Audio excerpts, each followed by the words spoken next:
Many people have this utopic view of Scandinavia, but like everything else, it has its good, its bad, and its ugly. I've been living here for 24 years now, and I'm starting to get an idea of what it really is like to live here. Let's start with the good parts. It's true that the taxes here are high, and in return, we get what is probably the best welfare system in the world. It's the sort of thing that you take for granted when you grow up, and that you learn to appreciate when you meet Americans. Here, healthcare is free, university is free. In fact, in most cases, we're actually paid to go. And we also have comprehensive systems of maternity and paternity, childcare, and unemployment support. And this is translated into the culture. Or perhaps culture translated into the politics, but either way, as a result, you'll see a lot of people outside enjoying their day. You'll see people from all walks of life in the best educations, and creatives with big ideas seeing those ideas through. Because they can. They don't have to work 3 jobs to make the ends meet. Generally, people seem to work to live here. Once in a while, if I have a French client, they'll expect me to be working at 6, 7, even 8. And I get to tell them that I'm off at 5, and that's that. My manager agrees with me. If you work here, you'll find that time off is mostly respected, even though there will always be people working at Deloitte who seem to hate their home life. Another good thing is gender equality. Of course, not perfect yet, but efforts are definitely being made.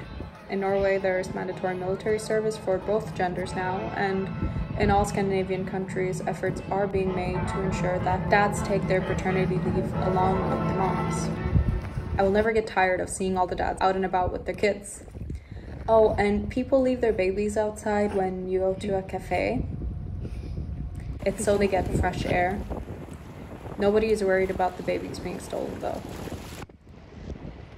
Every time I leave Scandinavia and come back, I am positively reminded of how pretty everything is here. The people all seem to dress well, not over the top and serving looks necessarily, but all in all, there's a sort of collective effort to be simple but quality. There's also nice furniture everywhere, and nice architecture, not to mention drop-dead gorgeous nature.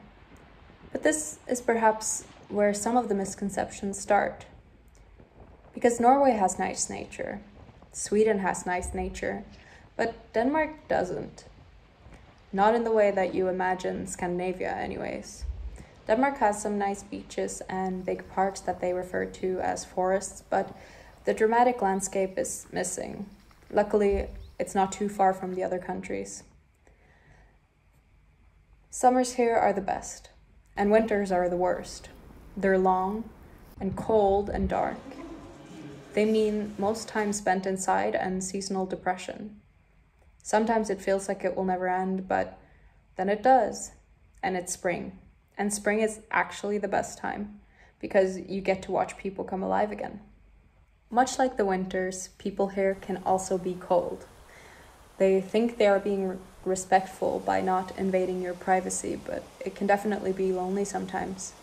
I find it's mostly a game of time, though. After some time, people tend to open up completely and consider you a friend for life. But they won't approach you in public. Coworkers might ignore you when they see you on the bus, and getting your first friend as an outsider can be a challenge. People are polite and will help you if you ask them, but otherwise they'll keep to themselves. The insider-outsider mentality is the ugly parts of Scandinavia. This is a place where things and people have been the same for a long time, meaning many people will still view you as an outsider if you have a different skin color, a different religion, or a differing opinion. I'm white, but I don't look Scandinavian. So growing up, I'd often be referred to, along with my mom, as exotic. Most people here are ignorant at worst, but some are deliberately hateful. Even beyond xenophobia, there's just the strong idea that sticking out too much is bad. All the countries operate on the laws of jante, which state, do not think you are anything special. Do not think you are as good as we are.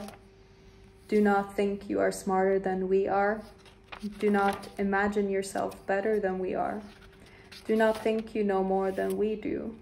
Do not think you are more important than we are. Do not think you are good at anything. Do not laugh at us. Do not think anyone cares about you.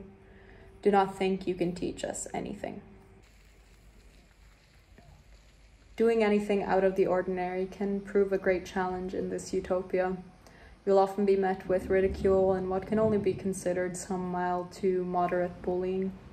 But not everyone is like this. Indeed, individualism is becoming more and more accepted as late-stage global capitalism and liberal philosophies influence our culture. If I were to summarize the experience of living in Scandinavia in one word, it would be protected.